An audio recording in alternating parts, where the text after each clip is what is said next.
Welcome news স্পোর্টসে আপনাদের স্বাগত।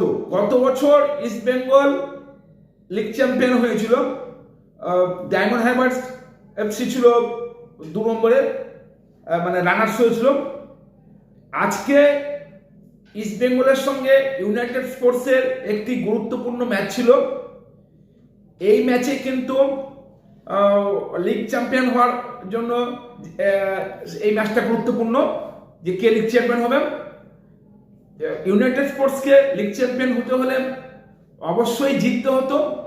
East Bengal কিন্তু এক করলেই, মানে ড্র করলেই বা এক করলেই, ইস্ট বেঙ্গল কিন্তু ড্র করলেই লিগ চ্যাম্পিয়ন হয়ে যেত। কিন্তু ইস্ট বেঙ্গল ইউনাইটেড স্পোর্টসকে 2-1 গোলে হারিয়ে লিগ চ্যাম্পিয়ন হয়ে গেল। প্লিজ চ্যানেল সাবস্ক্রাইব করুন, লাইক করুন ও শেয়ার করুন।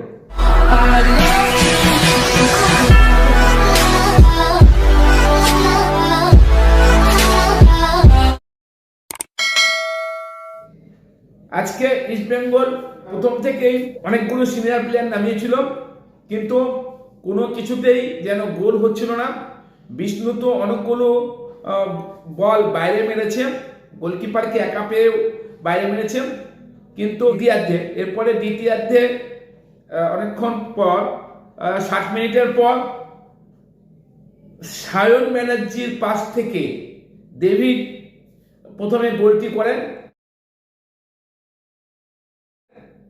এবং তারপরে কিন্তু ইস্টবেঙ্গল 1-0 বলে এগিয়ে যায়। তারপরে খেলা জমে ওঠে, ইউনাইটেড স্পোর্টসও প্রতি আক্রমণ করে।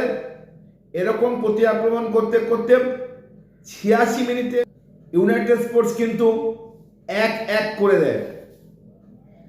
এরপরে আর মিনিট 4 খেলা বাকি ছিল। তারপরে 5 মিনিটের মতো অ্যাডেড টাইম ছিল। সবাই ভেবেছিল ইস্ট বেঙ্গল হয়তো 1-1 অবস্থাতেই লিগ চ্যাম্পিয়ন হবে, কিন্তু না, ইস্ট বেঙ্গল কিন্তু এরপরে শ্যামল বেসরার বলে 2-1 ইউনাইটেড স্পোর্টসকে হারিয়ে দিয়েছে। এবং এর ফলে কিন্তু ইস্ট বেঙ্গল এবছরও লিগ চ্যাম্পিয়ন হয়ে গেল। ইউনাইটেড স্পোর্টস রানার্স আপ এবং ইস্ট বেঙ্গল লিগ চ্যাম্পিয়ন। দুর্ধর্ষ খেলা হয়েছে, যদিও ইস্ট বেঙ্গল আরও বেশি গোলে জিততে পারত। অনেকগুলোই গোল বাইরে মেরেছে, অনেকগুলো বল বাইরে মেরেছে, যাতে কিন্তু যে কোনো সময় গোল হয়ে যেতে পারত। কিন্তু যাই হোক, ইস্ট বেঙ্গল কিন্তু আবারও লিগ চ্যাম্পিয়ন হলো। সেই বিধি বাম যেন গোল কিছুতেই আসছিল না।